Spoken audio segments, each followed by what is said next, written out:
What up? I'm going to talk about Cuphead because I'm having a hard time containing my excitement for Mouse P.I for hire. So Cuphead was this cool little cartoon game with the art style of old timey cartoons. It had the rubber hose animation. Rubber hose animation being where the limbs are more like that of a rubber hose. They're flexible, stretchy, very wobbly. The bones ain't making sense the way that bones should be making.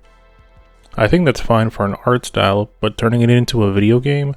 Bro, that was pretty fucking cool. What Studio MDHR did, the colors, gameplay, awesome. When I first played it a long time ago, like I think with a week after it came out, it was one of those games that really taught me that you have to be willing to be persistent against a boss in a way that most games don't often challenge you.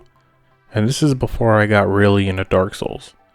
I remember when Cuphead came out, there was a lot of comparison to Dark Souls. People just saying, oh, this is just like Dark Souls, whatever, blah, blah, blah. At the time, I wasn't into Dark Souls. In fact, I did buy Dark Souls Prepare to Die edition. I did not like it, but after playing Cuphead years later, I took a crack at it. And then I ended up getting 2 platinum trophies on it and all the achievements on one of the games. I realized I was missing out on absolute cinema, but back to Cuphead. The bosses were really good. Every single boss didn't feel like repetition. Some bosses felt like they followed a formula, like the Baroness von Bonbon boss. You had to fight a few different enemies first, and then you ended up fighting the Baroness herself. And you're supposed to get the soul contracts of the bosses you beat. All of them had their own unique blend of something, and that's what made the gameplay of Cuphead feel so good. Having different phases to a boss battle where the boss itself would look different or just behave drastically different, and it changed the way that they looked. Like, it really added to the personality of the game. And as for the run and gun sections, and they were alright. They were just kind of there to give you a way to collect coins, which let you buy stuff from the shop. Weapons, charms. The popular one from the charm that I saw like a bunch of people streaming or like upload footage of was them with the smoke bomb, and you'd basically teleport a short distance ahead of you instead of dashing. That was pretty useful.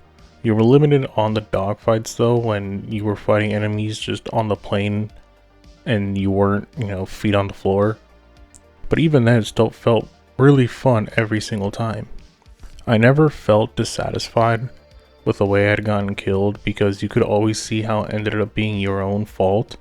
There were times where I practically damn near touched a projectile flung at me and I'd kind of just jolt a bit from nearly dodging it, especially on those times where I would be on 1 HP. Now the story, that was pretty simple. Just something there to give the main characters, Cuphead and Mugman, a purpose. They gambled away too much, and instead of forfeiting their souls, they went out to collect contracts from the people that owe the devil souls. You collect the contracts, and at the end, the devil still screws you over. That's it. The DLC kind of followed the same formula. You gathered ingredients only for that chef guy to turn it back against you. There was a big gap between the base game release in 2017 and the DLC in 2022, but that DLC was pretty fucking awesome. Short, but pretty fucking awesome. I can understand why it took so long since there was a lot of hand drawing that needed to be done. The new character, Miss Chalice, was good. Her double jump was pretty freaking useful in that dash parry came in clutch a lot.